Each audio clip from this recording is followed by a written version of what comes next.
We'll have Coach start with an opening statement, and we'll go to questions. Well, first of all, I want to thank my Lord and Savior Jesus Christ for this opportunity I have to coach at this great university. Want to congratulate Gene Taylor on becoming a grandfather, and I'm surprised he even came to the game today. I told him I'd have stayed home and held that baby. So, but yeah, it's just a great time. But proud of the guys. We try to treat both exhibition games like practices, not necessarily like games, and working on certain things. Mizzou exposed our transition defense, and that we just gave up too many driving gaps. So all week long we worked on, transition defense and then shrinking the floor, and did a really good job of that. But it's probably not the thing you want to work on when you're playing a team that's got a bunch of little guards that's going to shoot a whole bunch of threes. And that's okay, because I think when I watch film, guys are going to be in the right position, and I'm okay with that. As long as our positioning is right, dudes made some shots, we adjusted at halftime, picked up the pressure and turned it. I was,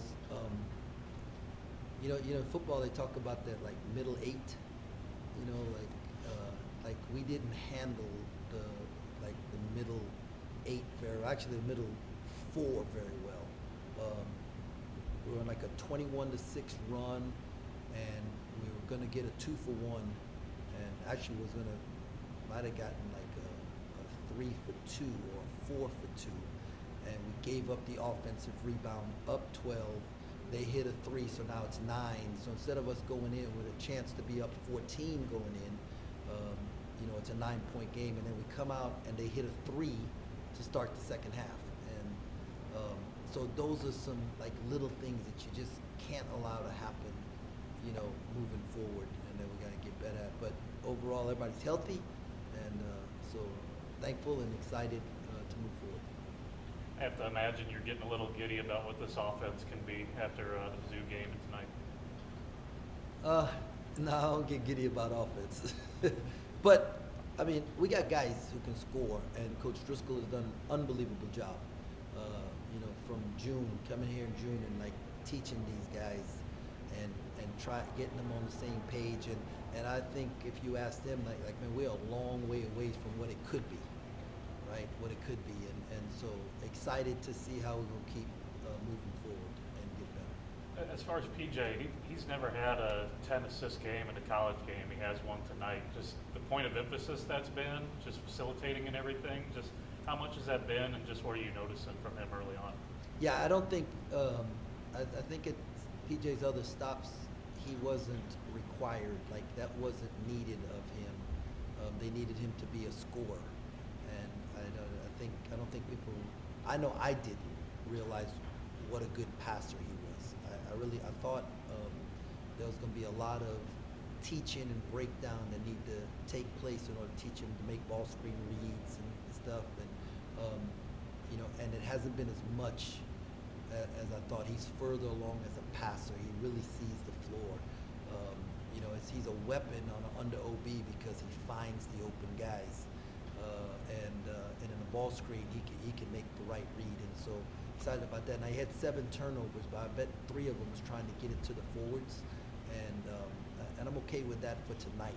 Moving forward, we'll cut that down. But I think they're willing to run and do certain things because he's willing to try and throw it to them. So, yeah, he's a way better passer and a way better leader than he had been allowed to be or needed to be. And we need him to be a leader and distributor for us also. And defensively, you touched on it. You guys, the transition defense, I know was a big emphasis after the Mizzou game. It seemed like that was cleaned up tonight. I know you mentioned the 3-point defense and everything, and just confident that you'll be able to clean that up and work in progress. Yeah, we got smart guys who care, and they work hard. And so when we ask them to do something, they try. They have a high care factor. So it's going to be a work in progress moving forward, but we're just going to continue to get better. I thought we were really good on the first side of the floor, and now we got to work on the second side of the floor. And that's just the process of building a defense. Talked about it the Big 12 Media Day, and you had some good things to say about him. Tonight's the first time we were able to see him in action at Bramlage.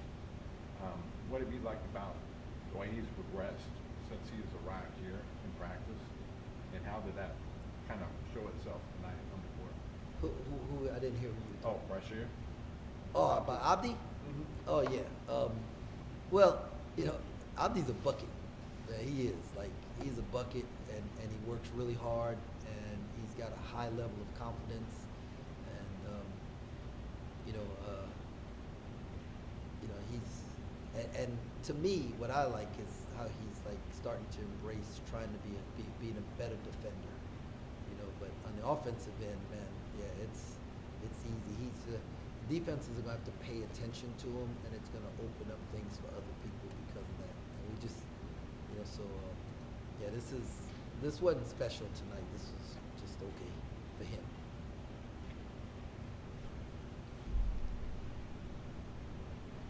Was there anything tonight that you learned about your team that maybe didn't surface in the Mizzou game? Well, the transfer of learning from practice to here, like we had multiple times where like we were in the right spot on the roller, right, and so that we could make the tag, or if they had thrown the pocket pass, it was going to be a steal, and just seeing us like incorporate what we've been working on in practice and having it be effective in the game was good. Now they weren't hitting the roller; they were skipping over for a shooter, and so we got to continue to build on that. But yeah, I mean, these dudes, they're fun to be around, man. They are. They're fun to be around. They work really hard, and they care. And so I just know if we give them the right things, that they're gonna do their very best to execute it. And I have no doubt that we'll give them the right things.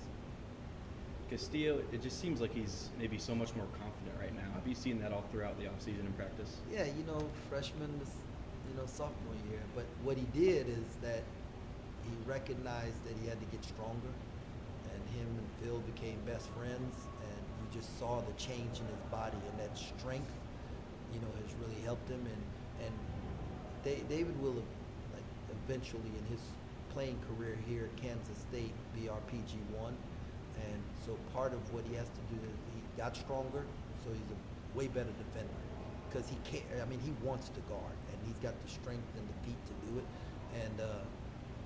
and then he's gonna have this like, well, I'm on the floor with PJ, so okay, I'm gonna be a scorer, and when PJ's off the floor, okay, I gotta be a distributor, and just learning the balance of that going forward is just gonna help him grow as a player. Do you have an update on CJ and Marcus? Just their ability? Yeah, I just